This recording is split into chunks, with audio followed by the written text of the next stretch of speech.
burning anger has come into my heart. I decide not to break things, cause I've done that before and it doesn't work.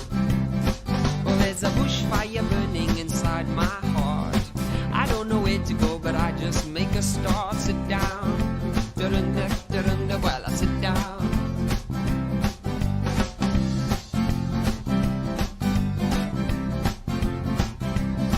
Well, there's a deep, deep, deep, deep, deep, deep desire in me. I'm stuck in a shell, but I want to be free.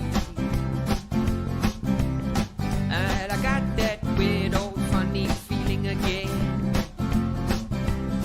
Oh, I feel like a bush, but I'm a burning man. Said, burn, burn, burn another one down to the burn, burn, burn another one down.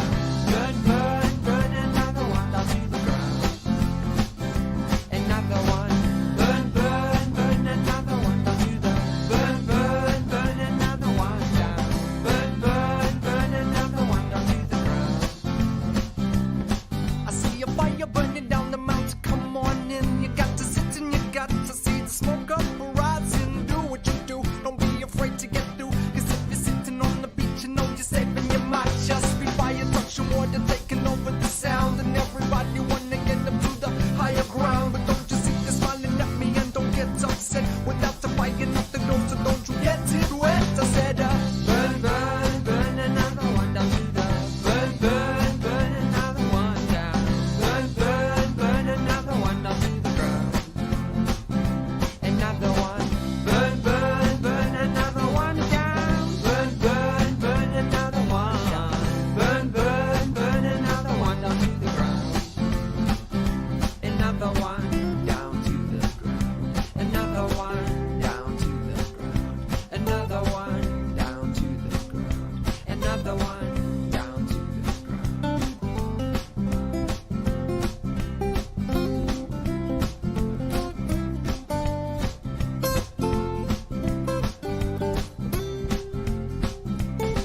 Well, there's a bushfire burning in the USA.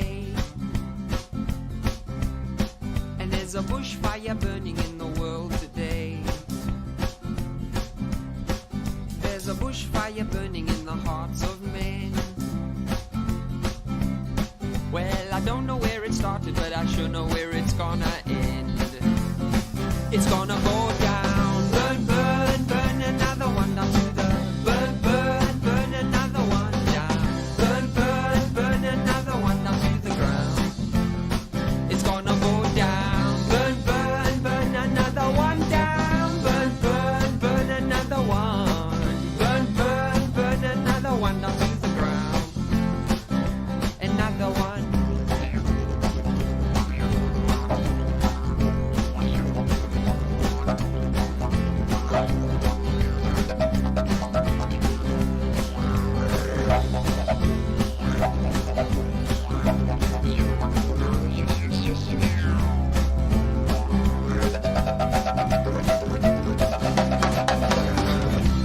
burn, burn another one down. Burn, burn, burn another one. Burn, burn, burn another one down to the ground. Another one. Burn, burn, burn another one down. Burn, burn, burn another one. Burn, burn, burn another one down to the ground. Another one. Burn, burn, burn another one down. Burn, burn, burn another one down. Burn, burn, burn another one down to the ground, down to the ground. Another one. Burn, burn, burn another one down. Burn, burn, burn another one down. Burn, burn, burn another one down to the ground, down to the ground. Another one down to the ground. Another one down to the ground. Another one down to the ground. Another one down to the ground. Another one. Who lit the fire and the who lit the fire and the who lit this fire and the who lit the fire?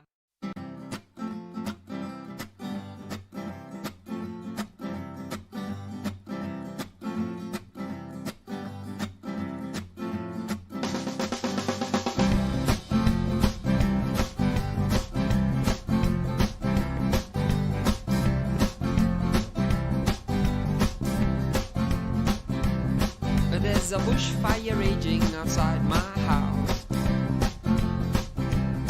and there's a bushfire raging inside my life.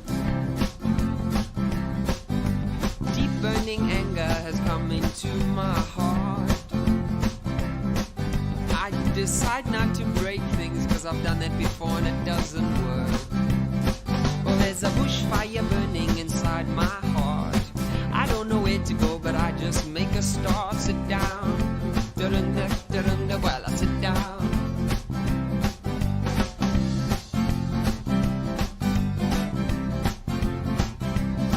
Well, there's a deep, deep, deep, deep, deep, deep desire in me. I'm stuck in a shell, but I want to be free. And I got that weird old funny feeling again. Oh, I feel like a bush, but I'm a burning man. Said, burn, burn, burn another one down to the burn, burn, burn another one down. Burn, burn, burn another one down to the ground. Another one. Burn, burn, burn another one down to the burn, burn, burn another one down. Burn, burn, burn another one down to the ground. I see a fire burning down the mountain. Come on in, you got to sit and you got to see the smoke up rising. Do what you do, don't be afraid to get through. Cause if you're sitting on the beach, you know you're safe and you might just be fire touching water, taking over the sound. And everybody wanna get up to the higher ground. But don't you see you're smiling at me and don't get upset. Without the fire, nothing goes, so don't you get it wet. I said, burn, burn, burn another one down to the burn, burn, burn another one down. Burn, burn, burn another one down to the ground. Another one. Burn, burn, burn another one down. Burn, burn, burn another one. Burn, burn, burn another one down to the ground. Another one down to the ground. Another one down to the ground. Another one down to the ground. Another one down to the ground.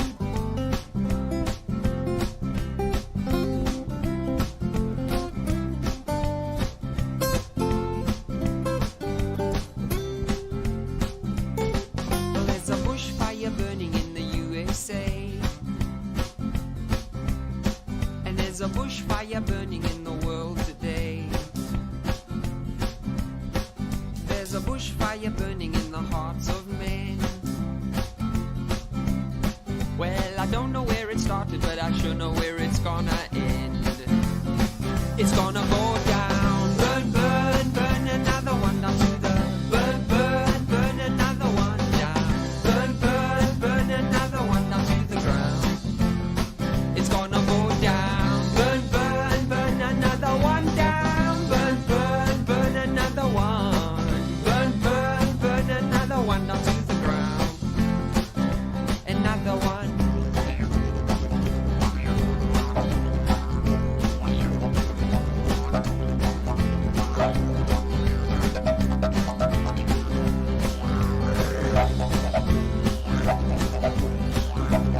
Burn, burn, burn another one down. Burn, burn,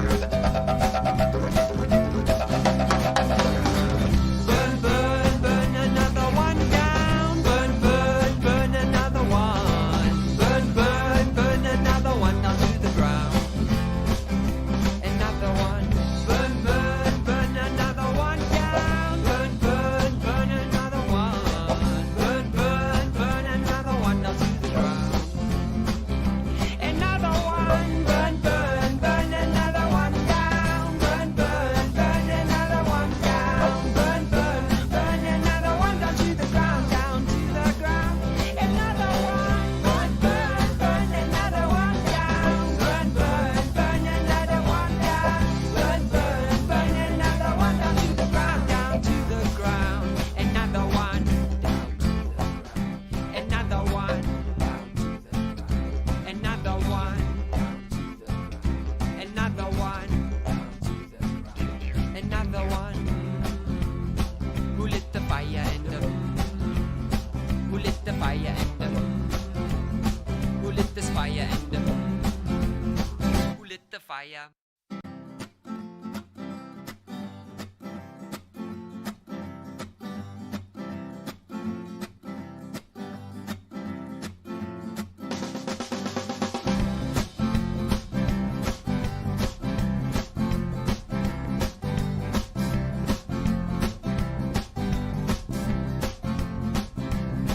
There's a bushfire raging outside my house,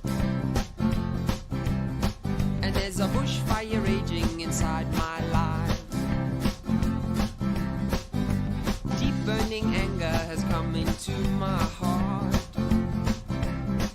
I decide not to break things, cause I've done that before and it doesn't work. Well, there's a bushfire burning inside my heart. I don't know where to go, but I just make a start. Sit down, da-dun-da, da-dun-da, well, I sit down.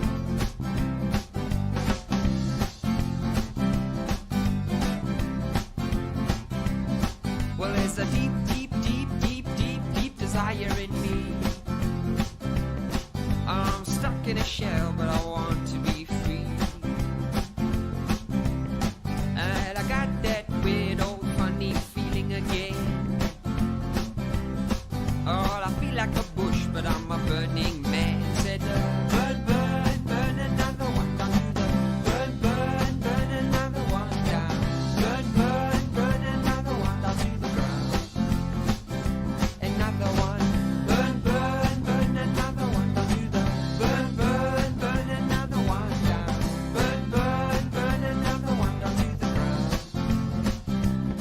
I see a fire burning down the mountain. Come on in, you got to sit and you got to see the smoke up rising. Do what you do, don't be afraid to get through. Cause if you're sitting on the beach, you know you're saving your mind. Just be fire, touch your water, taking over the sound. And everybody wanna get up to the higher ground. But don't you see you smiling at me and don't get upset. Without the fire, nothing goes, so don't you get it wet. I said, burn, burn, burn another one down to the burn, burn, burn another one down. Burn, burn, burn another one down to the ground. Another one. Burn, burn, burn another one down. Burn, burn, burn another one down. Burn, burn, burn another one down to the ground. Another one down to the ground. Another one down to the ground. Another one down to the ground. Another one down to the ground.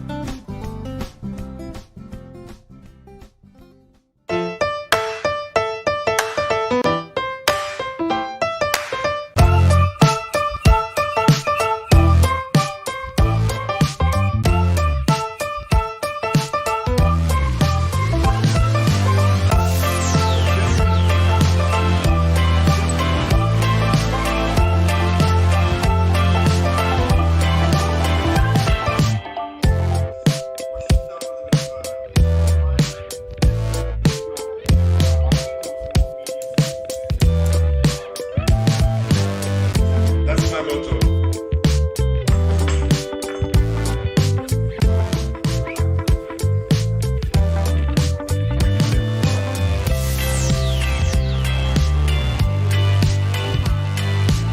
We use the glazing method that I'm using. We can use carrots.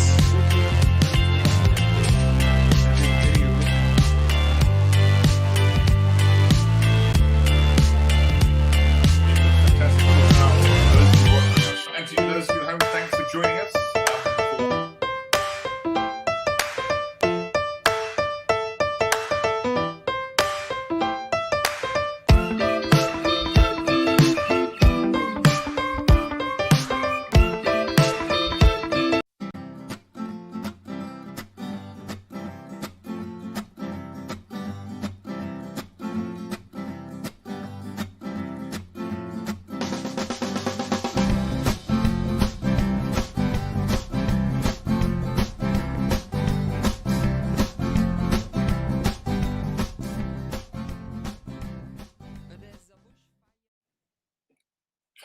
And welcome once again to the Live Cook channel, where you get to cook along with the best chefs in South Africa as they join you in your very own home and your kitchens. All the while, Live Cook channel is supporting the restaurant industry. Again, I'm your host, Pete Goffe-Wood, and this is the first time we're actually hosting, or I'm actually hosting this from my own kitchen. This is episode 6, and I finally got decent internet into my house. So welcome to my kitchen. First, that I'm actually presenting this from my own kitchen, not scurrying all over the place to someone else's house to do this. Really pleased with that. But tonight, we've got a great chef in store for you. We are heading all the way back to Johannesburg with a very, very talented very, very interesting chef with a great story and a lively personality you're going to love tonight. We have no other than Kabelo Segone joining us tonight. Kabelo, how's it going, buddy? I'm well, and you, Chef. It's good to see you. It's been a while. It's been good, man. It's been good. Right, we just have a quick special welcome to some of our corporate groups who are joining us today. We've got Alban Atkinson and her team and a team from INTS. Then we have Bonnie Mbule from Afternoon Express. Pamelo Montini from SAFM, who's a great sponsor of ours. Mareka Bernardo from Megamaster. And Aubrina Abrahams from What's On in Cape Town. Plus also, on a personal note, a quick hello to Barbara, Norbert, and Carl, who are cooking along in Hout Bay. I hope you guys have a fantastic evening cooking together. Just a quick note, it's something that we thought was obvious, but we'll throw it in as a new cooking tip now in episode 6. It's probably not a good idea for all of you to watch the video. Some of you must do a bit of cooking, some of you must watch. What we find is everybody watches the live feed and some of you get a little bit lost. So maybe divide the tasks up. Let's see if that helps. Anyway, we've got a great night ahead of us. It's going to be super entertaining. But these super entertaining evenings are brought to us by our sponsors who are great partners and make us put this thing together. And one of those tonight is Spekko. Not all rice is created equal, but with Spekko Basmati rice, you know you're getting nothing but the best. Spekko Basmati rice has fine kernels which double in length when cooked, which is a sign of a true Basmati. It also carries the authentic age mark, which has been aged like fine wine for extra flavor. This fine rice also becomes beautifully loose and fluffy when cooked.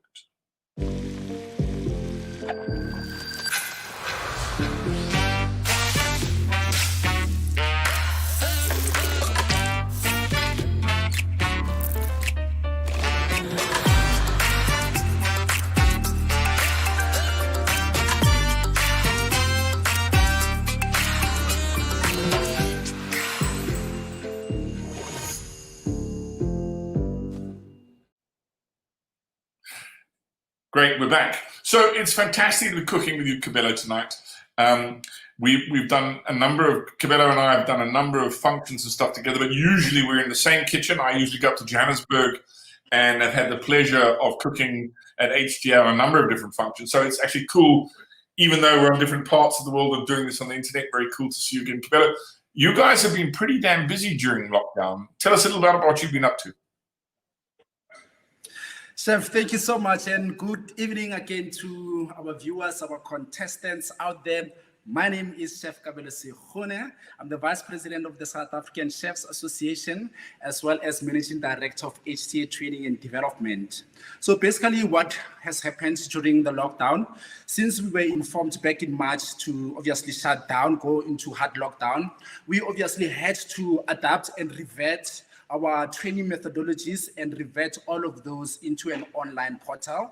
But more so, we were also involved with initiatives such as Chefs with Compassion, the Kirsty Watts Foundation, organizations that basically plays a role in assisting the needy out there by cooking tons and tons of soups so we can give it to the people that are in need. But more so, what has pretty much affected us as the school is that the fact that we cannot take our learners into the various kitchens to get that practical exposure, that practical knowledge, because obviously those guys also have their own regulations in terms of the number of chefs that needed to be in those particular kitchens. So we had to adapt and do some form of a simulation, and where we've partnered with some of the industry chefs and formed a company or part of the school called HTA Eat In, whereby our industry chefs basically comes into our HTA kitchens, be part of our learning experiences and give back to the learners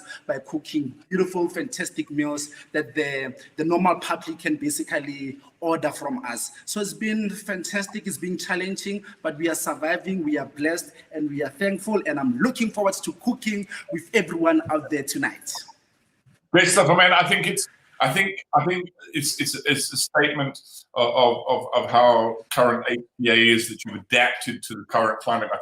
I think the eat-in dining is here to stay. I think it's something that's developed out of lockdown, and in fact, it's something that one of our partners, Daily Dish, has become very much involved in.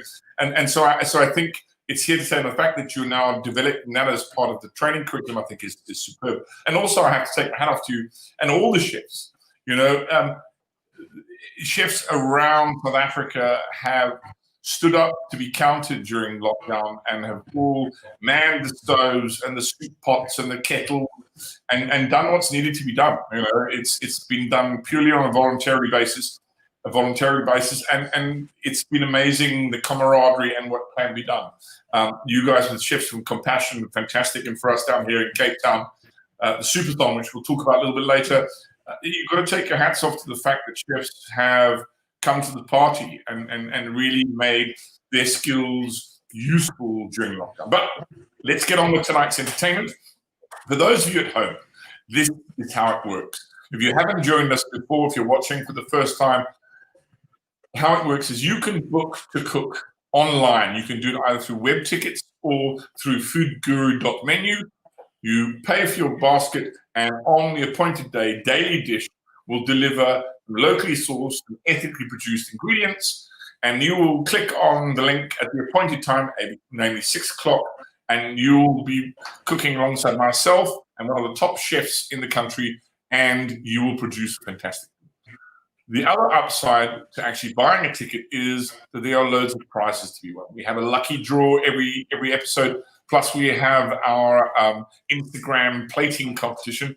So just by being part of this, not only do you get a fabulous meal, but you also get to join in the fun and win some prizes. But we want to keep this as live as possible and as interactive as possible. So please send us comments, whether or not you think we're going off track, we're not following the recipe, you want to recap, you want some advice about changing up recipe ingredients if you want. So please use the hashtag #LiveCookChannel or go on YouTube on the comments thing, type in your comments, ask us a question. Let's keep this as interactive as possible. We want you to really enjoy this live experience. So, Kabelo, what are we cooking tonight? So, Chef, yes, we are in Johannesburg, like you've mentioned, and obviously there's guys in Cape Town, but I've decided we are actually going all the way in Asia. We are going to prepare a lovely lamb Thai green curry served with this beautiful Basmati rice, sponsored by Speco. Thank you, Speco. This product will come in handy for this evening. Obviously, the recipe, you can also use Speco jasmine, but tonight we'll be using the Speco Basmati rice. Fantastic, dude. Well, I tell you what, it's miserable as hell in Cape Town this evening. It's been raining all afternoon. It's pretty damn chilly. So I think a fragrant lamb bean curry is right on the money. But wait, there's more. Robertson Winery have generally gifted each meal box ticket holder with one of these fantastic 6 by RW single serve 200 ml wine in a can. Their RW Sauvignon Blanc is full bodied with powerful varietal flavors of bell pepper, green apple, and freshly cut grass. It has great structure with a lovely balancing acidity. Hashtag more to share.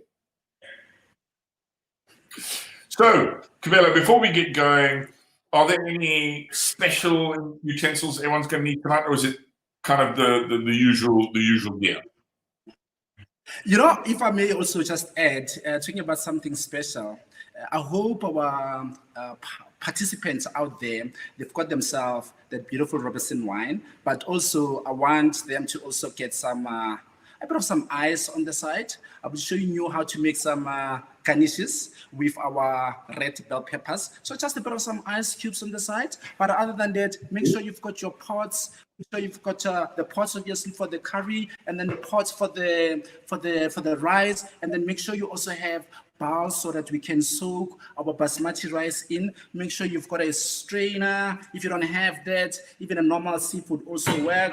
Make sure you've got a can opener to open up our coconut milk later on. And most importantly, make sure you've got your chef's knives, and I hope it's sharp. Please don't cut yourself. Be careful. Fantastic, dude. So we're assuming, of course, that everyone else has got the basic pantry ingredients as usual, a bit of butter, maybe some olive oil, salt, pepper, just those kind of usual things already. Okay, so this is now where we have a look. What exactly have we got in our box? Let's run us through the ingredients. Okay, so I'm going to run through the ingredients in terms of what we've got. I've got our tender stem broccoli, and I've also have our red bell peppers. I've got fresh coriander, 1 onion. I've chosen the red onion. You can use a normal onion, is also fine. Our curry paste and lime for later on for garnishing, and a bit of some fish sauce, bit of some stock cubes, and most importantly, our rice. Not forgetting as well, we need nyama. We need our lamb. So I've got a bit of some lamb cubes over here. I've started cutting some of them earlier on, but I have left a bit of some cube so I can show the participants and the viewers out there how to actually remove some of the fat layers from the lamb loin, and then we'll cut them into a bit of some cubes. If people out there have got their own lamb cubes, so I'm not going to go into rush because I've already done a little bit of some preparation. So I'm going to literally take it slowly so people can also see what we are all about and what we are doing. And that's basically about that. And more importantly, like you've mentioned, chef, beverage for later on, just for later on. Fantastic use. And that's our ingredients. Thank you, chef. Fantastic. Our wonderful friends at Daily Dish have prepared and packaged the delicious and fresh ingredients you receive for today's cook. They deliver easy to follow and pre-portioned ingredients to your doorstep every week.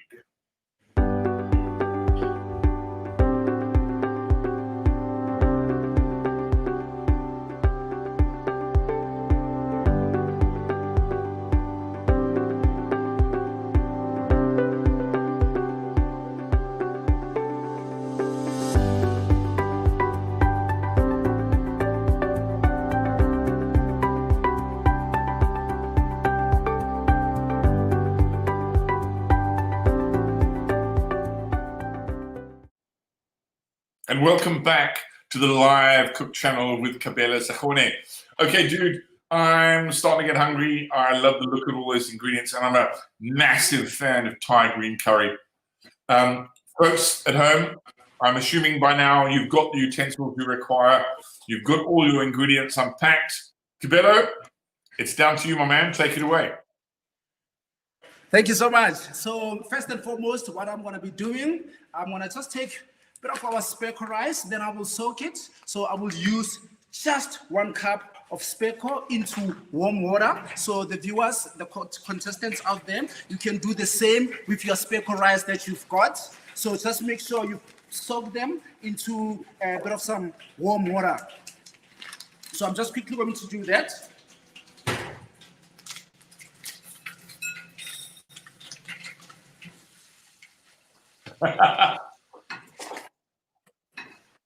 Sorry, no.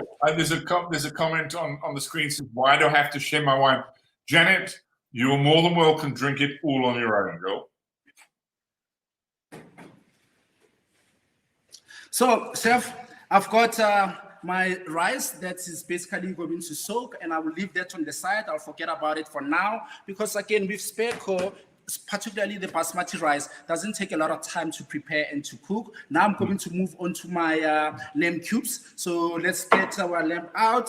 So I've basically cut mine into small pieces so it can basically cook up a lot quicker. We've obviously used the loin, which is quite tender. So if you don't have loin, you can basically even use, any other cuts. But obviously, bear in mind with things like curries, you want cut that will be much more convenient for you in terms of time and conveniency. Because I've chosen this dish that is quite easy and quick to prepare, with my lamb loin, it's not going to take me a lot of time. So I hope our contestants out there, our participants out there, they are also cutting their cubes just as mine. So I'm just gonna cut the remaining ones so that I get the same outlook. And this is how I've basically received my lamb loin. So there's the bit of meat that I basically need. So what I've done is basically just trim it off, so you can remove, the sinews, and that's a bit of fat. If you can save this fat for a little bit later on. We don't like to waste as chefs. Times are a bit tough, so with this fat, we can basically just roast it off into the oven. And then if you want to use that fat for your additional cooking, particularly if you want to prepare things like your tougher cuts of meat or your stews that takes a longer time to prepare, you can use this a bit of fat that's been roasted off from the oven, so we don't waste in that way. We try to utilize as much ingredients as possible. And that's what cooking basically is all about. Everything that we have to prepare, we try to utilize basically everything. We don't waste as chefs. We try not to waste food. It's expensive. A quick question, Kabelo. Would it be a complete train smash if we left the fat on? Would it affect the curry if we left the fat on, or is it essential that we take that fat out? I'm just thinking about some of our viewers' knife skill. Yes, someone is also saying, can you freeze the fat pieces for later use? Absolutely, you may. If your meat is not too excessive, you can leave it on, but if it's overly excessive, just trim it off a little bit, because we don't want our end result to be an oily looking dish, especially particularly with Thai and Asian cuisine. If you can see, the Asian guys or the Japanese or the Chinese, they're quite thin in shape, So again, we're not going to put a lot of fats, things like butter. We're trying to stay away from it. We will use a bit of some olive oil there and there. So yes, this you can also freeze and use it for later on. So that's my cubes. Also make sure that your knives is nice and sharp. So this part, I will leave it on the side. I'm using this fantastic... Just want to add quickly, those of you who are sumo wrestlers, you might want to leave the fat in.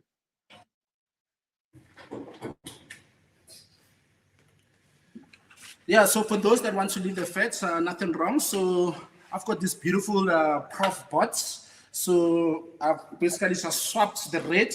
We always say in the kitchen, we try not to contaminate. So there at home, if you're using just one cutting board, just make sure that you wash it in between, just to sort of prevent bacteria and germs from spreading around. Hold on a second, Kabelo. Hold on a second. I'm just seeing something that I think is absolutely fantastic. So you've got, everyone knows about the boards, but you've actually got like clip-ons that you actually take off so you can use the next level. That's quite special. That's quite cool. Yeah, it's quite clever. Yeah, you can, and these sheets, they're quite even the board, it's quite stable. It's quite stable, so it's not moving around. And if this is dirty, you just basically flip it all over, get another one, or just quickly give it a nice clean rinse. It's easy to use and easy to prepare. And much easier to wash just the one entire board. Brilliant. Absolutely. It's quite convenient. So the next thing that I'm going to start doing now, I'm going to chop up my onion. But what I want the contestants out there also to do, to basically work with me. If I'm going a little bit too fast, please comment, chef, you're a little bit too fast, take it easy. I always say good food takes time, So, but again, in the kitchen, we always work with speed, we work with precisions, it's pressurized. But tonight, we are in a relaxed environment. This, by the way, it is my second home, HTA. This is where I am 90% of the time. I'm totally leaving the fat on. Kim, nothing wrong. Leave the fat on. It's not a problem at all. So now I'm going to move over to my onion. So if you've got your normal white onion, it's fine. You can use it.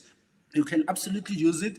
Do we use both the stock cubes? Yes, we'll use both the stock cubes. I will inform you a little bit later on where we're going to put the other stock cube. One will be for the rice, and the other one will be for our curry later on. So with our onions, what I'm gonna do first and foremost, I'm going to just basically trim off the end part. That's where basically the onion grows, and we're just going to chop it into dices. So again, just to also educate people out there, knives are quite important in our kitchen preparations. They are basically an extension of our hand when we're working with food. So it is important to master the craft of this tool, because we are chefs, we are craftsmen. So it is important for us to know how to utilize our tools to get the perfect dish out there.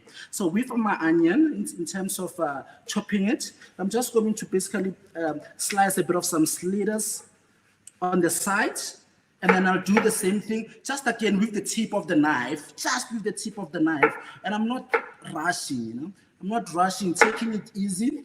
So just the tip part, but it's also important on how you actually handling or holding of your knife. You need to make sure that you are in control of that knife. You need to make sure that you have a firm grip. So you could hold your knife 3 fingers like that. The index and the thumb could be also there by the blade. And now I'm going to basically do a chopping motion. So when we chop, the tip of the knife on the cutting board, and it is a motion. If we need to slice, we go backwards. We can go backwards, or we can even go forwards. For this preparation, we will just basically dice. So out there, I hope people are not making... trust me, they are. Trust me, they are. But this is important. This is exactly why it's great to watch chefs in action. It's not just a cooking video. It's something that people can learn. And this is the kind of thing that's important in these videos, is getting to see chefs' tips in their own kitchen, and learning how to properly chop an onion is something that people will find invaluable going forward. That's true, chef. And again, the idea is for people to learn a skill at the end of the day. So when one is at home thinking, what did I learn today? No, chef actually taught me how to chop an onion. It is good, it's fantastic. That's what we like to hear. Someone saying, I totally feel like a contestant. Yes, Kim, you are a contestant. We appreciate your feedback. I just want Kim to say yes, chef, on the response. Kim, I want you to say yes, chef, times 10. I'd like to do something in my Sternish judge voice. Kim, your time starts now. And we also tend to say no pressure, no pressure. So the reason why basically, the reason why I also chose red onion, it is a curry, and in Asian cuisine you get 3 different types of curries. You get like a yellow Thai curry, you also get like a red Thai curry, and obviously tonight we're making a green one. So the main difference within the 3, obviously the green one, we're using a lot of greens when we're making the paste. So there's a recipe in terms of how you make a freshly made a Thai green paste. So you will need coriander. Some recipes also call for basil. So you will also need a bit of some cumin, lemongrass, lime leaves as well, a bit of some coconut milk onto it. So that's how one would basically make their own fresh Thai green curry. And if you needed to make like a red one, you think of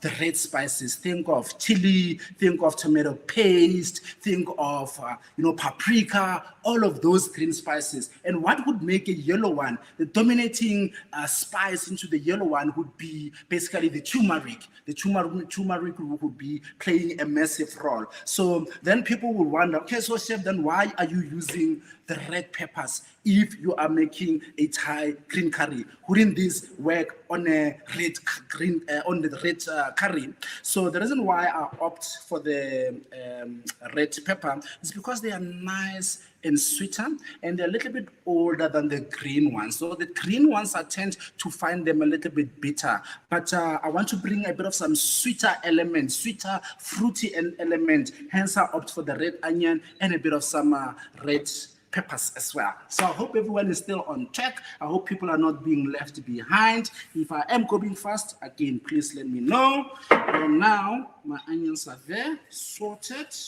Now I'm going to cut my broccoli. Make sure you also wash your vegetables. It's quite important to remove any soil, if anything like that. You never know where it comes from. So it's important just to basically give it a wash as well. So I always say, and I always recommend, good mise en place. Mise en place is a term that we use in the kitchen. It basically means pre-preparations. Like when you're at home, before you go to work, you make sure that your clothes are ready and you're ironed the day before. So that's your mise en place at home. We in the kitchen, we have to ensure that our vegetables, our ingredients are ready before we can do anything. Sorry, I can just step in. Right. Michael has a question. Any tips to prevent crying when you chop onions? Yes, Michael. Never form a relationship with them in the first place. I like that, chef. Never form a relationship with it. The reasoning behind and the logic explanation behind it is that our onions, basically, immediately when we cut them, it's breaking up a lot of cells, and obviously those cells, they release sulfuric acids, which basically, when it comes in contact with your eyes, causes the tear reaction. So it's some form of gas that causes like a tear reaction. So our tender broccoli stems, these parts, I am going to use. I'm not chucking them away. This is tender, so we can use it. These ones, I will add them later on. So the floury part, I will add them later on. And the hardy part, also obviously say tender, I will add them into my onions as well. So just so that the people know. And with the end parts, I'm just going to slice them just like this. And they say tender stem broccoli, it's good for, for those ladies that wants to have babies within their 6 weeks of pregnancy. They say it helps, it contains folate, which is like a nutritional element that will help, the people out there that wants to have little ones. So that's a bit of a nutritional tip when it comes to our broccoli tender stem. So I'm just going to slice this one as well, and just leaving the end. Let me just cut up that part as well. Make sure it's nice and even. Let's put this in. I just also want to say about onions, which actually relates to our COVID situation. The reaction which makes your eyes beat the crying, actually goes through your nose because of the smell. If you chop with your mask on, your eyes won't water. There you go. Nice tip. Nice tip. Someone says easier with contact lenses. Absolutely. Or even swimming goggles. That's good. Love it. So let's also now cut our peppers. Just give it a wash.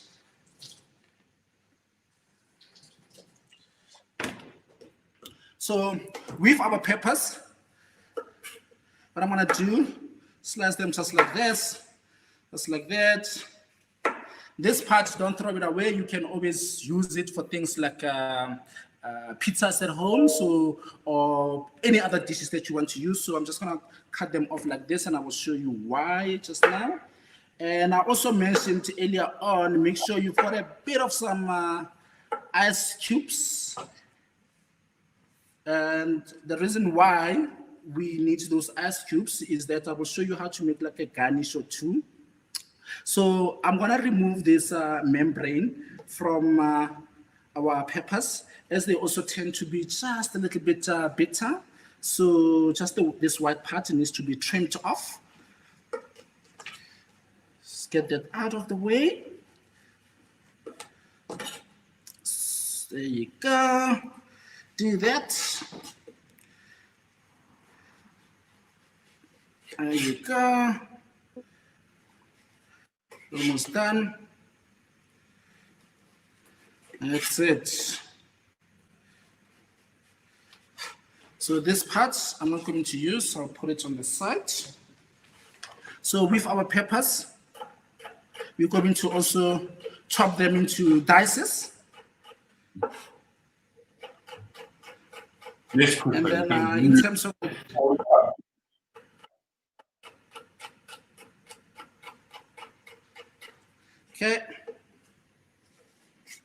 okay, so again, Chef Pete, you know, us in the kitchen when we work, we also tend to show off.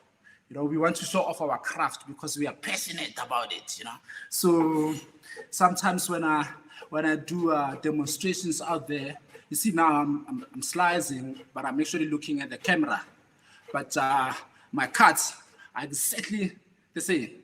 I'm not going to cut myself. Some people say, "Yo, chef, you're gonna cut yourself." I say, "I call that. It's never gonna happen." Okay. And then do basically the same thing. So just cut this into like almost like fine dices. Just leave that on the side. Doesn't have to be exactly perfect because again, remember this goes into our curry. So eventually they will also cook away. So, but again, you know, this you can also use it together with our red pepper, our red onion, in fact. So a little bit of this, a little bit of that, a bit of some olive oil, and you also have like a red pepper salsa. Done, easy. Mm-hmm. Excellent. Thank you. So yeah, so I've just mentioned like a salsa. So obviously here you will also need a bit of some tomatoes that's been de-seeded, a bit of some olive oil. You know, it's quick and easy to make. You know, it's just some additional tips that one can do with the ingredients that we basically have here. Nice bit of chili and some coriander. There you go, a bit of some coriander. We've got coriander here as well. You can also do that. Well done, chef. Thank you. Okay. Can't wait to get cooking.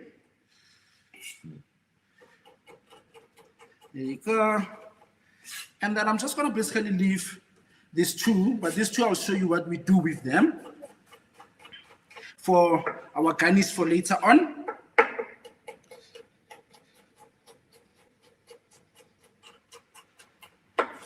Okay, pepper's done. So with this particular one, I'm just gonna again trim it a little bit more so it can be a little bit more finer and more even. And I do the same thing with this one. And for the contestants out there and the viewers out there, so I'm gonna cut this or slice this as finely as possible. But also what we will do, let me just get my eyes.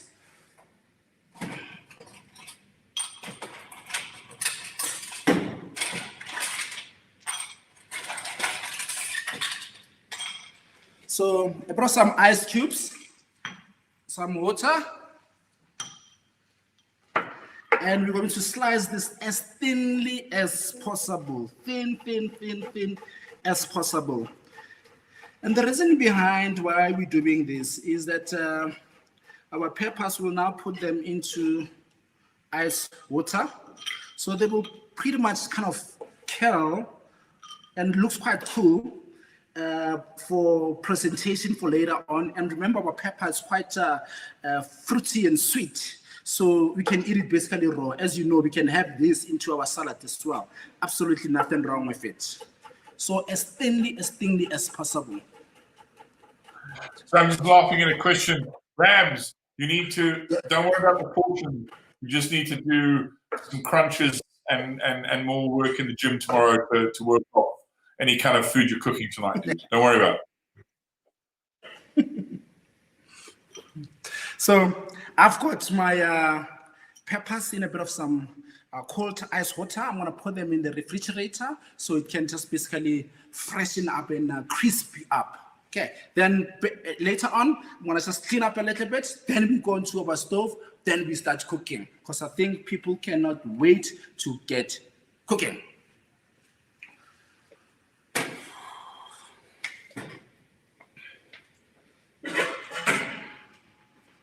Okay. Go out of the way.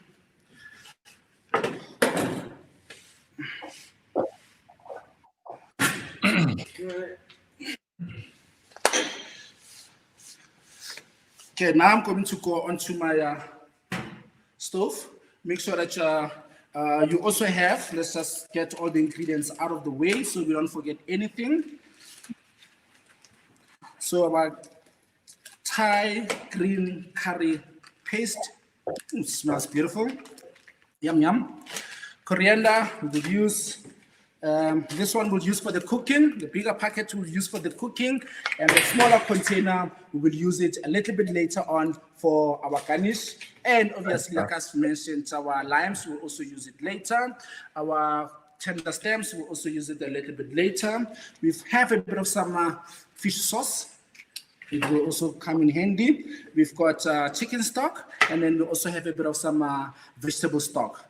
The vegetable stock will go with the curry, and the chicken stock will go with the rice. I hope everyone is excited and looking forward to it. So I'm gonna go onto my stove. Cameraman, let's get onto the stove.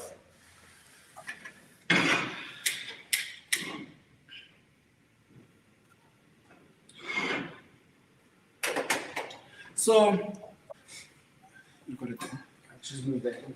Okay, there we go.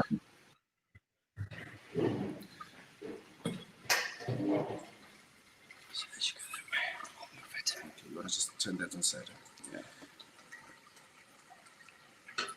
So I also want people out there, as much as you're getting your pan or your pot on, get another pot with water for the rice, and let's bring it to the boil.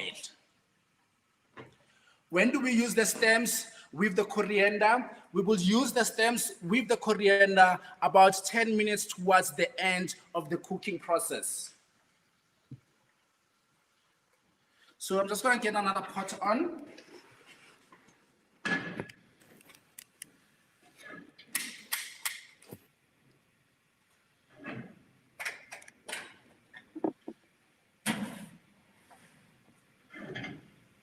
Excellent.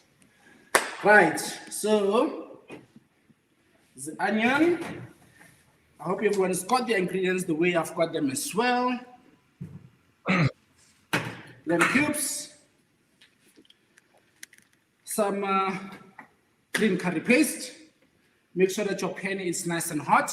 But again, the difference with the dish that we are preparing and the classic, stews, particularly in your Indian cuisine, you will need to seal off, or even the French cuisine for that matter, you will need to seal off the meat to give it a bit of some color, lock in those nutritional values into it, and you will also need to caramelize or fry your onions so they are nice and brown in color. But remember, we are making a green curry. So if we're making that green curry, we want to retain as much color as possible. So we don't want it to brown. We don't want our onions to brown. We basically want them to sweat. So in other words, they are just cooking, but cooking without color. That's what we want to achieve. So a little bit of some oil onto your pan. And then the next thing that we will do, put a bit of some onions into it. There goes our onions. Quick question, Kabelo. So with this recipe, if for those of you who are not cooking along tonight, if someone's watching this and wants to replicate the recipe, if I wanted to do the same recipe, could I just replace, say, maybe chicken breast with the lamb, with the rest of the ingredients be the same? Yeah, absolutely, Chef. You can. The people can also adapt. You can substitute the lamb with the chicken breast. The chicken breast will even cook a lot quicker. So I've got the onions in. I'm now going to put a bit of some peppers onto the onions as well, so we can cook, release those natural sweetness, natural flavors. Then I'm also going to put the tips or the end of those tender stems right at the tips of it. Someone is asking about the water. So the water, use about, if you're using 1 cup rice, use about 2 parts water for the rice. So look at the beautiful, lovely colors. So we've got the red of the onions, we've got the green of the tender stems, and then we also have a bit of some red of the red peppers as well. So we basically want to cook that for about literally 3 to 4 or 5 minutes, so we don't lose that color of our dish. We want to retain the greenness of it. So we need to put a lot of love, we need to put a lot of vavoom into it. And just now we will also put a bit of some Thai green curry onto our dish, so that it can also, cook up, release all of those flavors and all of that. Then after that, we will put our lamb cubes. Okay. It's looking good so far. And sometimes it can be tricky to prepare a green curry. The reason why I say it can be tricky is because you need to ensure that you get that green color. You need to ensure that you get that green color. Basically, with the ingredients that I've got here, I mean, your red onions, even your white onions for that matter, you can have it raw into your salad. So here we basically just want to, just cook them up just a little bit, not too long. Hence this dish, I've personally suggested that we cook this dish because I quite find it interesting, but it can also be tricky if you don't get the right color. Because what's important, it is the color. It needs to be green. If it's a green curry, it needs to be green. If you've got it on the menu as green curry for your guests, for your visitors at home, and it looks red, something is wrong, So now,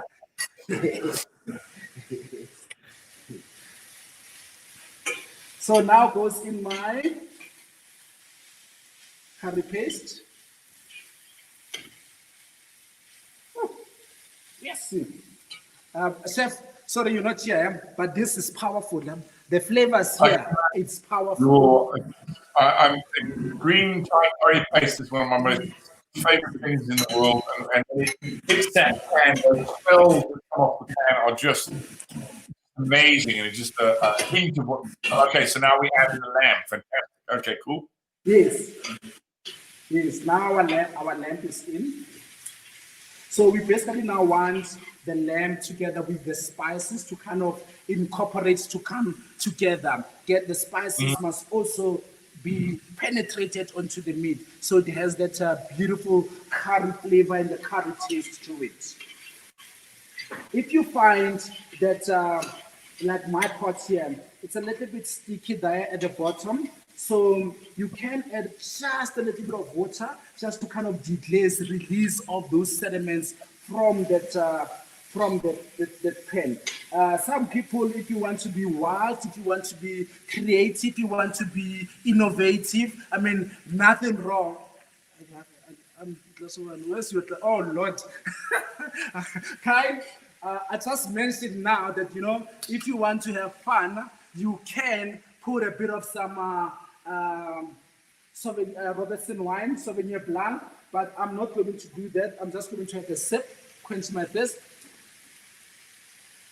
That's me. Or join Pete. This will be for later on. Otherwise, the pot will burn. So you won't want that. So you can basically add a bit of some wine in there. We get to drink later.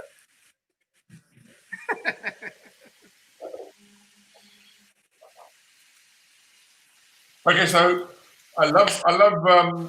Yes, Kim is cooking over gas there. I love the speed at which you're going, because I love the explanations you're giving.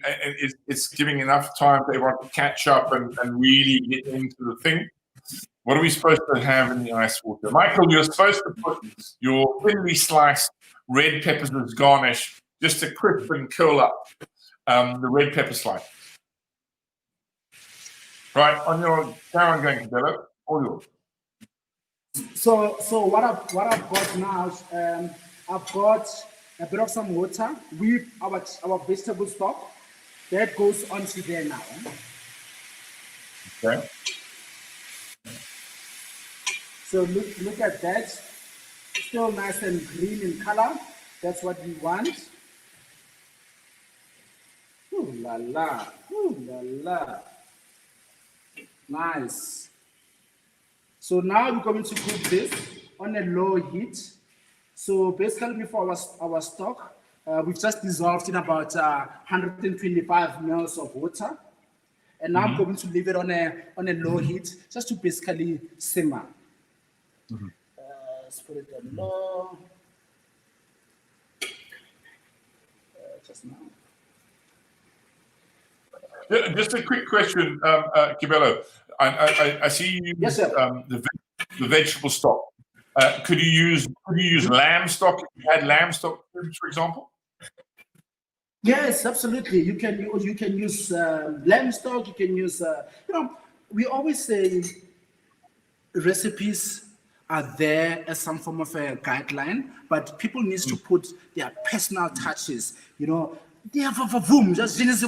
put it in. If you want to use lamb cubes, absolutely go for that lamb stock. As someone saying the aromas are amazing. I'm glad you're loving it. So mine is almost now going to cook up. I'm giving it mine a good 20 minutes basically, because remember we're using the loin, so the loin is not as tough. Sorry, the last thing that we also need to put a bit of some fish sauce. We need to put a bit of some fish sauce. We have some comments from Kim, who's now going to join the ranks of Fabio and the chef I like to call Scissor Hands. Her gas has been off the whole time throughout this. Never mind, Kim, crank it up. You'll catch up in a couple of seconds. The hard work is in the chopping and the preparation. The cooking is the easy part. So you'll be okay, Kim.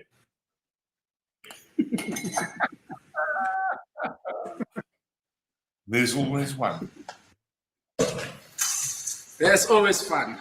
So yeah, I've got that now on. So what I'm gonna do as well, I'm letting it just to simmer just a little bit, and now I'm going to put basically half of the coconut milk now, and then the other coconut milk I will put it a little bit later on. Do us a favor, okay. Kabelo. Before you add the coconut milk, just give us just for those who may not be up to speed, just give us a quick recap of everything that's in the pan so far. Yes, chef. So what I've started off first by doing here, I've put a bit of some olive oil onto my pan, and I've added my red onion, my red pepper, and the end of the tender stem broccoli onto there. So it basically sweat. We don't want it to brown off. We want it just to basically gently cook so that we still retain those colors from all our vegetables. But more so, what we've then added immediately after we've added all our vegetables, we then added the Thai green curry onto it. And we've also dissolved our vegetable stock in a bit of some warm water. We've added also in there just to basically deglaze off the pan to remove the sediments off from the pan, so it gives us those ultimate flavors. And we then added our lamb cubes. We stirred it so that the lamb cubes can nicely combine with our curry paste and all our vegetables into it. Then we added a bit of some stock. And now what I was saying is that I'm gonna take a bit of some coconut milk, open the can, half of it I will put it now and let it cook off, and then the other half I will put it right at the end. Because when we start cooking off our coconut milk right now, we tend to lose that bit of coconutty flavor. We tend to kind of lose it if we add it now and then we let it cook for a good 20-30 minutes. So the remaining one will go literally right at the end together with the coriander. Basically the last 10 minutes of the cooking, that's where the rest of the ingredients will go into. Fantastic, Kabelo. So while you get stuck into opening your can, we're going to take another message from one of our partners. RCL Food Partners serve a multitude of businesses, different channels with extensive range of food solutions, including chicken, pies, mayonnaise, sugar, flour, peanut butter, rusk, spreads, and creams. They're undoubtedly one of the biggest food service companies in Africa. Here is a message from their head chef.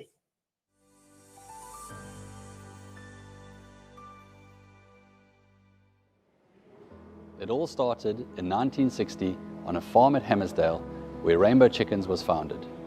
Over the years, RCL Foods has acquired local businesses to become one of South Africa's leading food manufacturers. Apart from our consumer brands, we have a range of quality solutions for the hospitality industry. Rainbow, Parmans, Marvello, Meadowland, Nola, Supreme, Yum Yum, Omar, and Salati. As you can see, at RCL Food Partners, we have a full basket to cater for your kitchen needs. We would love to partner with you as we live out our mantra, more food to more people, more often.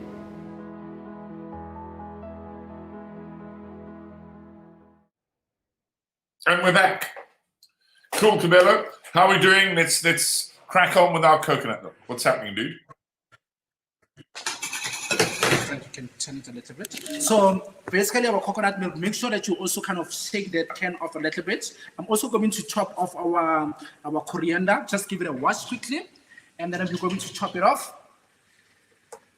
And then we'll add the coriander together with half of the coconut milk. So coriander at this stage doesn't have to be fine. It can just be rough chop because it goes into the early preparation of the cooking. So that is basically what we're doing right now, just to get a bit of some flavor from the coriander. So there goes our coriander into a pan. Then I'm also gonna add a bit of some coconut milk. Didn't shake it enough. Oh crap! Yeah, it's gone in. Leave it there. Okay, let's get the camera back here. So my coconut milk, all of it went in, but it's fine. So I will basically just let it cook off. Ooh, yes, yeah. Okay, so while this is cooking, while it's cooking, so I'm just gonna basically forget about it for now. Just gonna do a quick clean down, but immediately when I'm done with my clean down, now we're going to go into our rice, into our speckle rice. So let's quickly clean up. Okay, so fantastic. I love the pace of work, and for me, this curry is looking absolutely fantastic. I love how the flavors are slowly starting to come together. Love the addition of the coconut milk and the coriander. Yes, unfortunately, Kyle, I don't get to cook. I get to present, but I do get to drink wine while I'm presenting because, trust me, I'm no good if I'm cooking and drinking wine. Carl, add the entire packet of the curry. Look, Thai food is not for the faint of heart. You know, it really is quite a pungent and aromatic cuisine. And so the beauty of daily dishes is that we deliver what you need to use. There should be no wastage. So coy it all in, go balls to the wall and add all the Thai curry paste. I tell you what, those of you who have been to Thailand, hot is kind of the standard. I always tell you, when we have a couple of seconds, one of my favorite stories about being in Bangkok, I was fortunate enough to work in Bangkok for 2 weeks. And I went to a Thai, I always looked to find places that were like authentic, little side street cafes and funny little dives where only locals eating. And I found one fantastic place, and it didn't have a menu. It had a menu, but it was a copied sheet stuffed inside of those horrible plastic sheaths. And clearly someone had translated this into English for the guys in the restaurant because none of them spoke English. And what happened was I looked through this and I fancied the dish, and I still remember it. This is a good 10 years ago. It was crispy fried noodles with chili and had an option of pork or beef. I call the guy over and I say to him, "I'll have the pork." And he says, "Moo." I said, No. Pork, beef, moo. Pork, I made pig salad. And he just started laughing. I said, no. I said, pork. He said, moo. No, dude. No.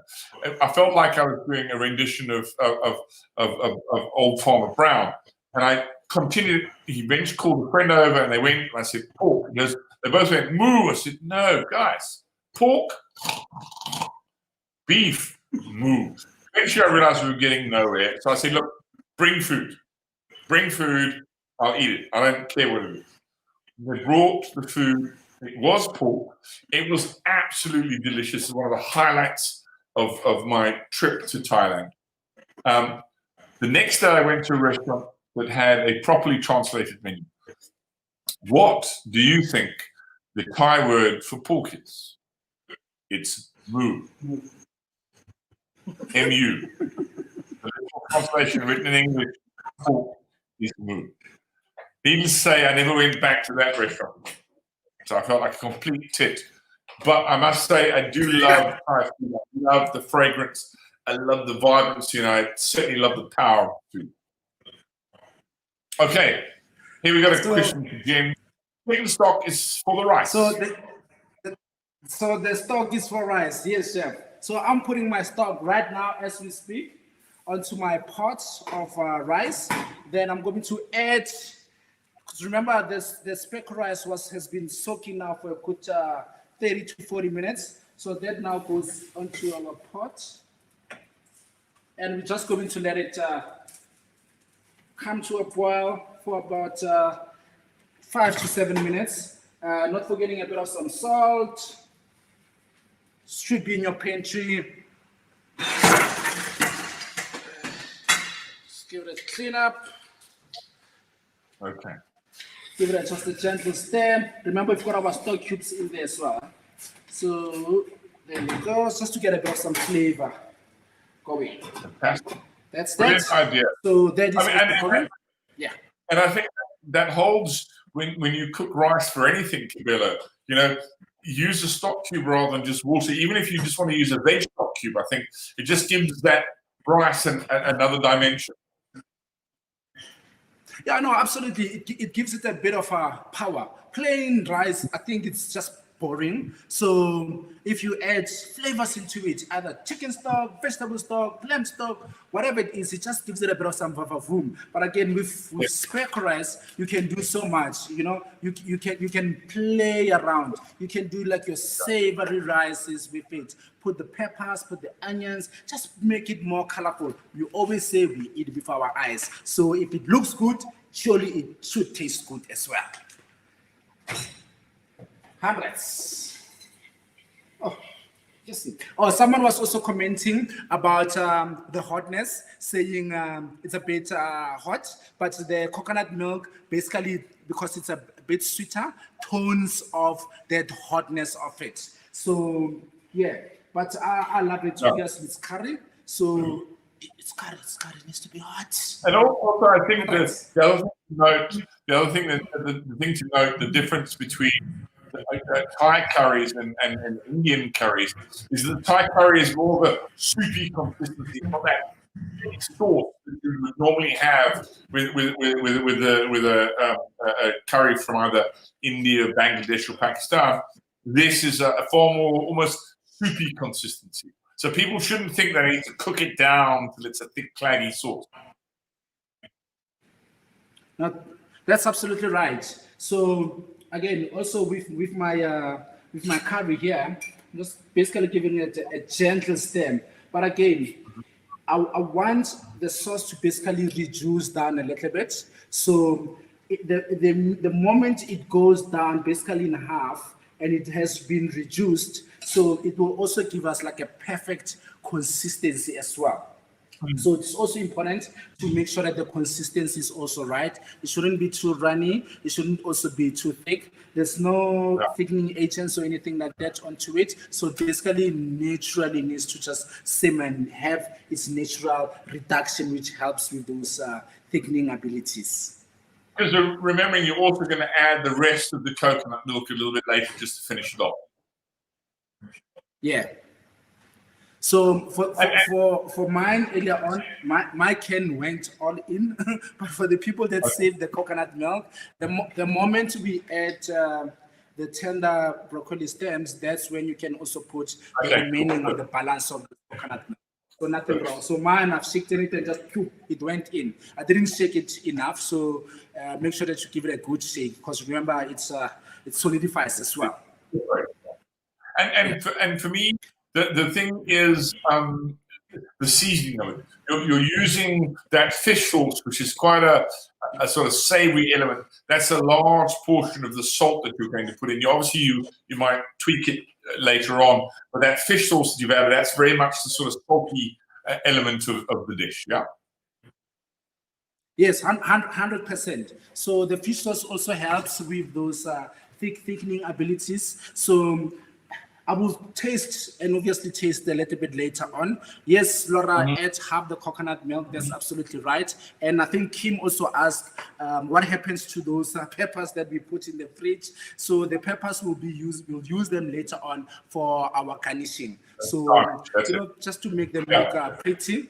And have we added the broccoli heads? This will go almost like 10 minutes at the end. The end part went in at the beginning part of the cooking, and the heads, the floury part will actually go right at the last 10 minutes of the cooking process. And that'll keep them nice and crisp and give an added texture to the dish. 100%. Brilliant. Yeah, and also if we think about it, Pete, our dish is a whole balanced meal on its own. So you have your starch from the rice, you have your vegetables from the peppers, as well as the broccoli, because we want to see the color from the broccoli. So that's one of your vegetables. And then obviously the protein being our lovely lamb cubes. Fantastic. For me, Pete, I must also say, yeah, I want to also give our contestants, our people that are listening out there, a tip when we're cooking basically things like curries or stews or casseroles. You know, right now it's what we call it is simmering. So it's a gentle, slow cooking process. I promise you, if this was boiling, it actually takes longer to cook than if it simmers. Because if it's boiling, basically what happens, there's motions, there's commotions into the pots, The meat doesn't know what's happening. But if you let it just give it time to simmer, gently penetrates into the food. In that way, it cooks off a lot quicker than when it's actually boiling. Just as a tip as well. And I also find something like lamb in particular, if you have this furious boil, even if you're using a beautiful thing cut like the loin, it tends to toughen up. You want to slowly break down the fire and keep the lamb nice and tender. It's like I had this chef who used to drum into me this thing and was cooking with soup. And he used to say, there's an old adage, a boiled soup is a boiled soup. Because you want to slowly introduce those flavors, let all of the various ingredients break down and add what they have to the mixing pot. The same for soup as the stew.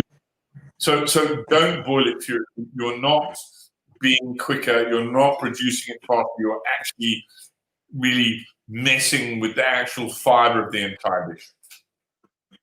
Yeah, you spot on. So we say if it boils, basically it spoils. So we shouldn't boil. We must just gently simmer as it is currently happening right now.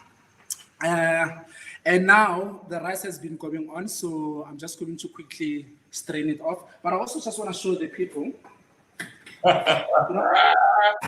Today, I think it's going to be ready quite soon. I think by the time the rice is ready, the curry will be ready. Yeah, and look, I don't know if you guys can see, but our rice is, you can see those grains, they almost kind of doubled up, They've always kind of doubled up. I don't know if the people can see nicely here, but it's nice and fluffy as well, So I'm just putting it over here so the people can see basically. And for me, Basmati rice is always one of those, it's almost like a lighter kind of rice. It has a little bit of a perfume to it. And I think Normal long grain rice is beautiful, and it works with different dishes. But sometimes you want something that isn't claggy and like a massive starch component. You want something that's going to soak up the flavors of the dish and add the texture. And I think this is why Basmati is perfectly covered. No, spot on. You 100% right. So that's the reason why we chose our Basmati. And also, I mean, with Speckle, you cannot absolutely go wrong. A lot of people say, Chef, when you do your events, when you do your catering, what rice do you use? I always say, Speckle, you never go wrong. I promise you, you never go wrong. So now I'm going to quickly strain it off. That's it. And while you're straining your rice, it's a perfect time for us to go to the marketplace.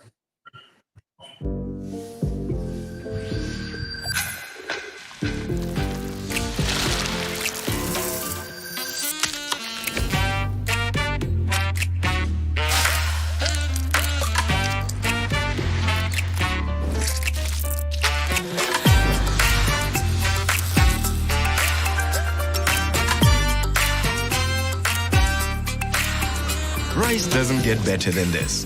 Speckle.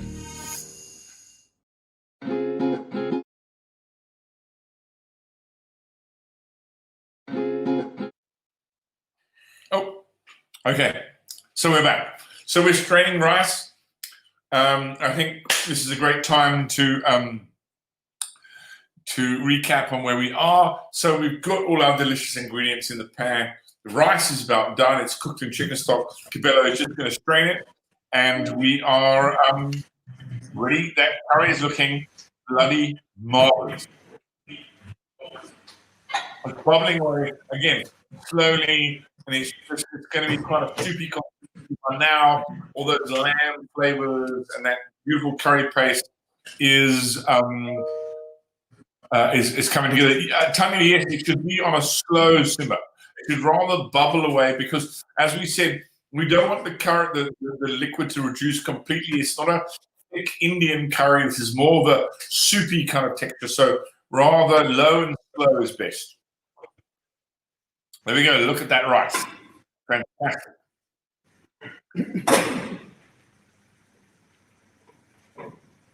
Voila. And so, just correct me if I'm wrong, people often make this mistake of, and I know it was something that I was taught years and years ago. You strain the rice and then you rinse.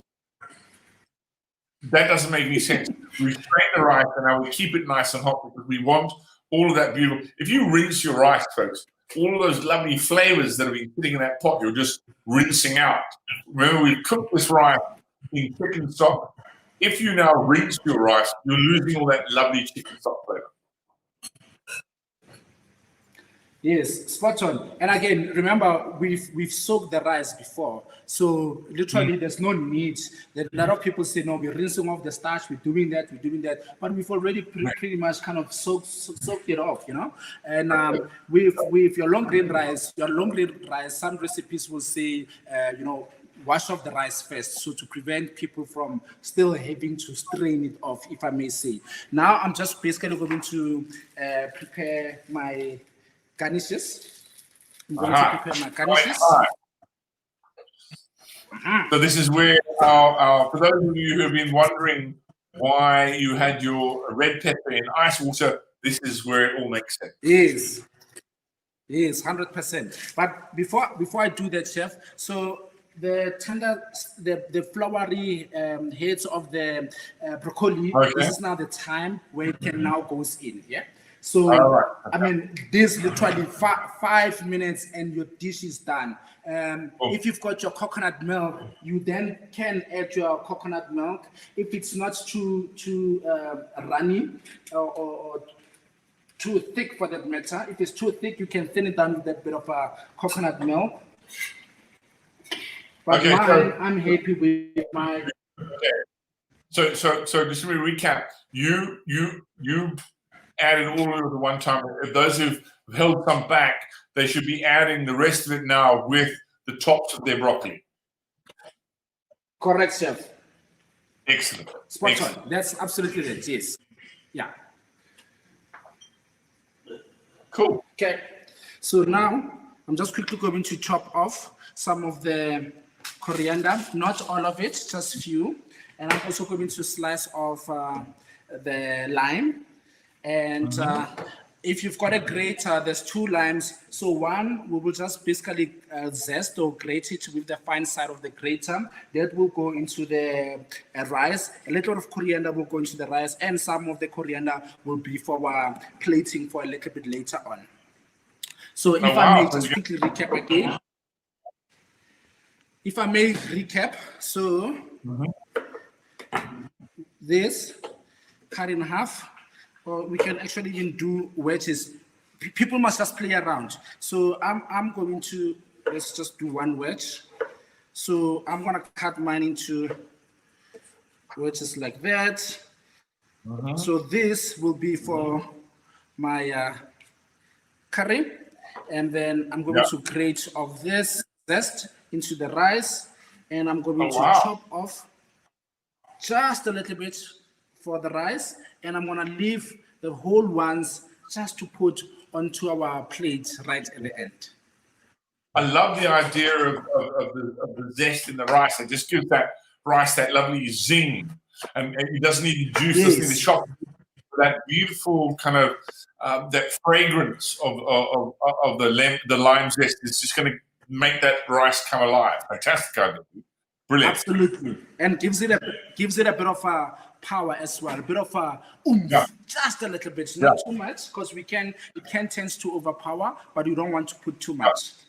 Fantastic. So just the small side of the grater. Make sure that you wash your limes as well.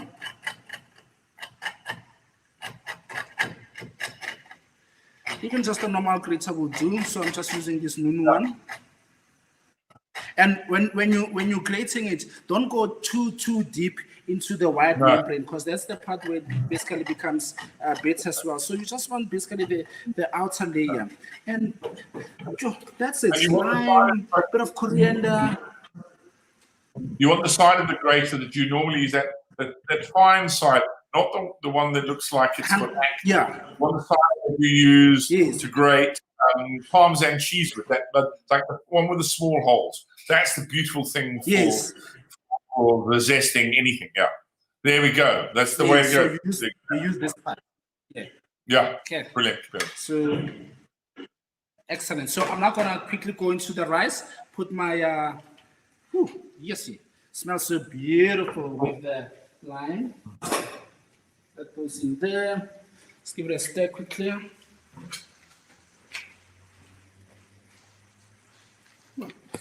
Nice. Oh, it's just gonna take that rice to a whole other level. There's fragrant, the freshly chopped coriander, the chicken stock, and then that lime zest. It really is going to make that rice come alive. Brilliant idea, dude. Brilliant. Thank you, Chef. I'm truly salivating my own dish. Like it for real. Well done, Chantal. Hope you're loving it. Yeah. We have to figure out how, now that I'm shooting from my own kitchen, how I get someone in the background here making this dish as we do this program, because this has been episode number 6, where I've watched and salivated 6 fantastic chefs make beautiful dishes, and I've not tasted one of them. I'm really, really disappointed. We need to fix this.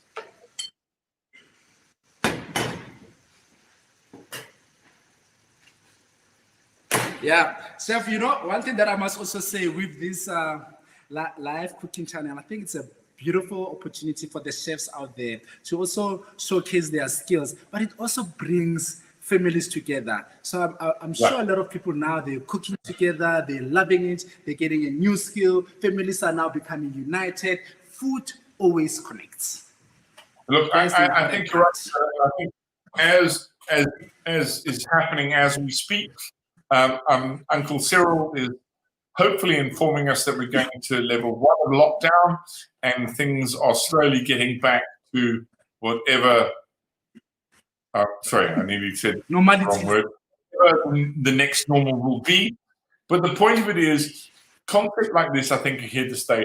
People have changed their dining attitude, how they eat out, and more importantly, how they eat in. So I think Live Cook Channel is going to be a staple that's here to stay. And we're going to bring you fantastic more chefs as we go on, because we understand that what we've learned about lockdown is that conviviality of the table, of reintroducing the family and friends sitting around, cooking and enjoying food together. It's something I think we lost, or we're beginning to lose. And I think the lockdown has reintroduced us to that. And here's a great opportunity for you to invite one of the top chefs in this country into your own home to help you cook that meal. So I think we're here to stay. I think the Live Cook Channel is going to be a permanent part of South Africans' dining experience. Absolutely, Chef. So right now, what I've got, so in the next probably 2 minutes or so, I'm gonna start plating. But before I do that, I also wanna add a bit of a twist into my rice.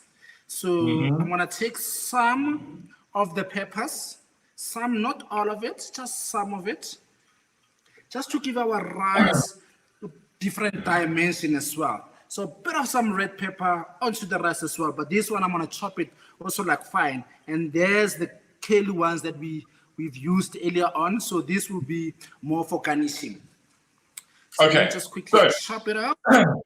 Fantastic. While Kabelo finishes and gets ready for his final garnish, I'd like to remember all of you, you should now be in the space. Your lamb dish is finished, your rice is done. And here we have to start to remember, if your food is not on Instagram, it doesn't exist. And if you want to win a fantastic prize, you've got to take a picture of your photo using the hashtag LiveCookChannel, and the best gift stands a chance to win a case of the Monster Chardonnay. Not to be missed. I know we won't have lockdown and there will be no booze anytime soon, because I have to tell you now officially, Cyril has announced level 1, but those of you taking pictures must go tomorrow to listen to SAFM, and Pamela Pamtene is going to announce on SAFM who is the winner. One of our media partners for Live Cook Channel. She is cooking tonight. I hope you're enjoying our meal tonight, Pamela.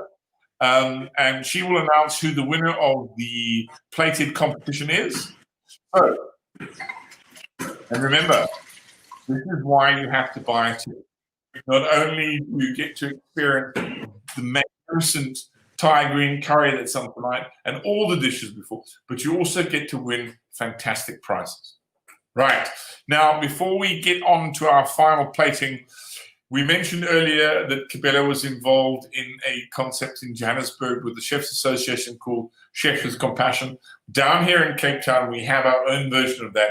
It's called Superthon, Extreme Superthon. A bunch of chefs under the guise of Wynand du Plessis have been putting their shoulder to the wheel, walking, not only talking the talk, but walking the walk, and producing soup, nutritional soup that has been handed out at soup kitchens, distributed through NGOs around the Western Cape to make sure that those in need are being fed on a daily basis. To date, Superthon has produced close on 750,000 cups of soup, and we have a little video showing you what they're all about.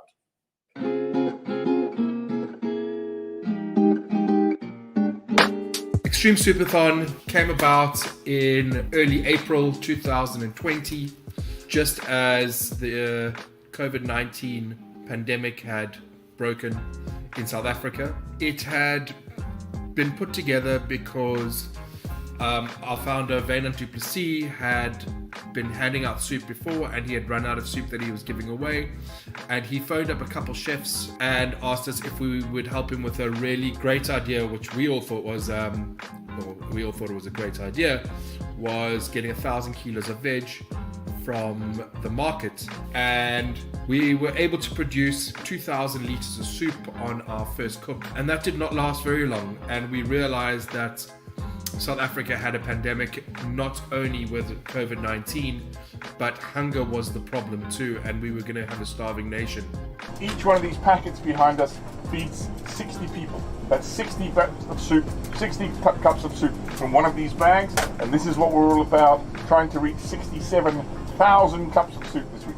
All our soups are MSG free, halal, and we are catering to the lowest common denominator, which happens to be a vegan. You know, as chefs, it didn't matter to us whether we were doing a 5-star plate of food or we were doing the humble cup of soup. The same love and attention is going into both, and that is what we're doing as a product. So we realize that as a NPC, a non-profit company, the only way to keep going is to keep being funded by the South Africans who can afford to, and foundations from around the world.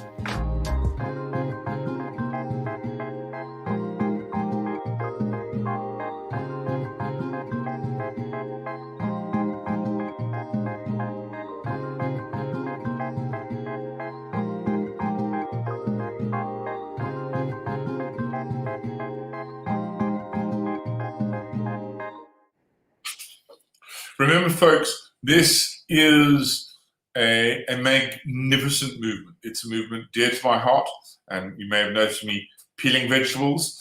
I have stood at those tables and peeled 10 or 12, sometimes 15 sacks of onions, potatoes, and it's quite humbling when you realize where that is going. Kabelo and his fellow chefs have been doing the same in Johannesburg. And a thing for me with Soupathon is it's sustainable. This is not something that will end once lockdown ends or the state of disaster ends. There is a plan with Soupathon to keep this as a sustainable model to last for the next year or 2 years, because we understand that the need to feed our fellow citizens is not just because of COVID, and not just because of the lockdown, but there are our own citizens out there who are in need of feeding on a daily basis. So please do what you can. The details are up there. Go to Soupathon's Facebook page if you want to donate. Donate $50, donate $10 if you're a corporate and you're able to get on board, or as we're finding increasingly now, if you're a farmer and you have produce to donate. We will come and collect it. We will drive in our own truck and we will come and get gear from your doorstep, because this is not just a fly-by-night. Once the pandemic is over, it'll stop. The feeding programs in this country need to continue to make a sustainable base so that our citizens are being fed when they need it. But on a more serious and fun note, it's time for plating. Kabelo, let's see what you got, dude. Thank you, Chef. So it's great what you guys are doing out there in Cape Town. It's fantastic, it's touching, it's fulfilling. We thank you on behalf of the South African Chefs Association. But more so, just to quickly take the people through what we've prepared, a lovely lamb Thai green curry. Now I'm going to plate up. So starting off with the rice. Look at those beautiful colors. Hope people can see. Not too much. Now goes our, just see. Oh, Chef, it's powerful here. The flavors. Loving it.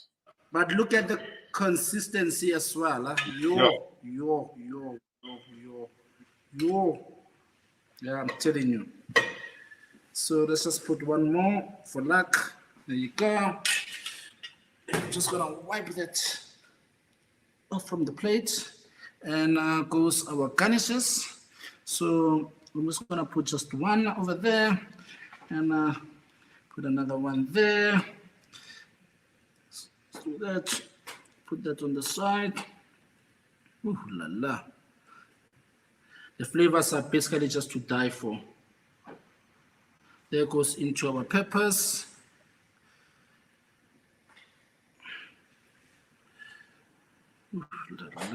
Yo.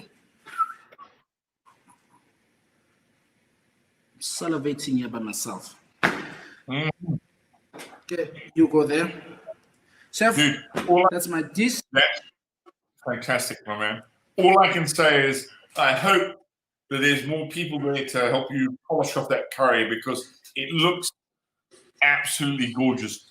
And the rest of it better not go to waste. I'm now sitting here at home with no dinner waiting for me. And if the rest of that lamb curry goes to waste, I will be hugely pissed off. So remember, folks, you can comment on Kabelo's plating, but we want to see your version of this dish. We know you've been following it. We know from the comments you've been loving this. This has been a great episode. That food looked absolutely stunning. But if you want to win some prizes, remember, your food doesn't exist if it's not been on Instagram. So, hashtag live cook channel. There's a case of Chardonnay up for grabs from Simonsu. Listen in tomorrow to Famelo's show on SAFM. She usually announces about 20 to 3, the will of the Instagram program. If you want to win some beautiful vino, remember to do that. Here's the details on the screen. But what makes this evening great is our support of our long-standing partners. And one of those, without a doubt, one of the stand-up people who supported us from day one has been Food Guru. Food Guru makes it easier to enjoy the weeknight dinner. Now you can master the art of cooking and order your favorite live cook channel dinner box through the easy-to-use foodguru.menu. Bring your household together and get cooking with Food Guru today. Earlier in the show, we mentioned that there is a giveaway. We always have a prize. You get a prize just for buying the basket. And today's winner tonight is Kabelo.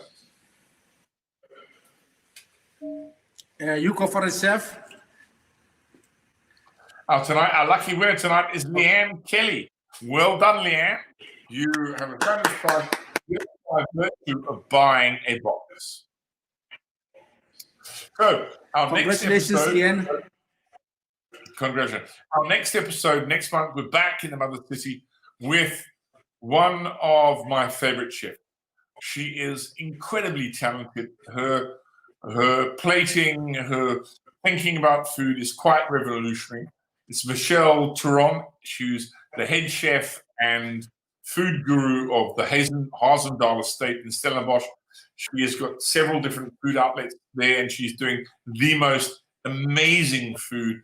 And she's going to be cooking for us a baked savory cheesecake, which I cannot wait to see. So remember, book to cook, foodguru.menu, or web tickets. You will not be sorry, because who knows what mystery prize might be in your basket, and you stand chance to win prizes every time. And on top of that, you get a fantastic dinner. You get to cook the comfort of your own home alongside the best chefs in the country. Well, dude, this has been amazing. It's been fantastic cooking alongside you, Kabelo. I wish I was there to have some of that beautiful lamb curry, dude. Thank you, chef. Appreciate it. Look at that. It's colorful. Last time we cooked together, we were in the same kitchen, and it's really been cool seeing you do your stuff. Dude, that's it. It's time for you to tuck into your Sauvignon Blanc. You've done a great job. Thank you very much. There we go. Grab a... Thank you, chef. There we go, dude. Appreciate it. Thank you so much. Cheers. Cool, man. Fantastic watching you cook. Guys, thank you very much for joining us. Remember, book. Thank you very much for joining us this evening. Remember, book to cook through foodguru.menu or web tickets, and we will see you next time. May the sauce be with you.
Rice doesn't get better than this.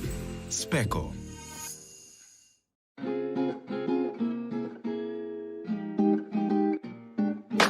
Extreme Soupathon came about in early April 2020, just as the COVID-19 pandemic had broken in South Africa. It had been put together because our founder, Wynand du Plessis, had been handing out soup before and he had run out of soup that he was giving away.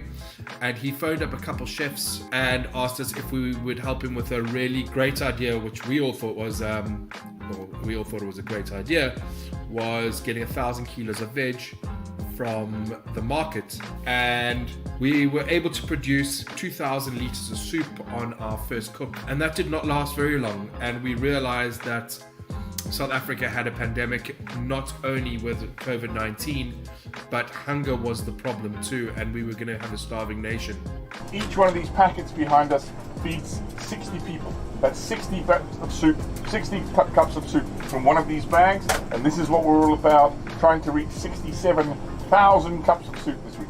All our soups are MSG free, halal, and we are catering to the lowest common denominator, which happens to be vegan. You know, as chefs, it didn't matter to us whether we were doing a 5-star plate of food or we were doing the humble cup of soup. The same love and attention is going into both, and that is what we're doing as a product. So we realize that as a NPC, a non-profit company, the only way to keep going is to keep being funded by the South Africans who can afford to, and foundations from around the world.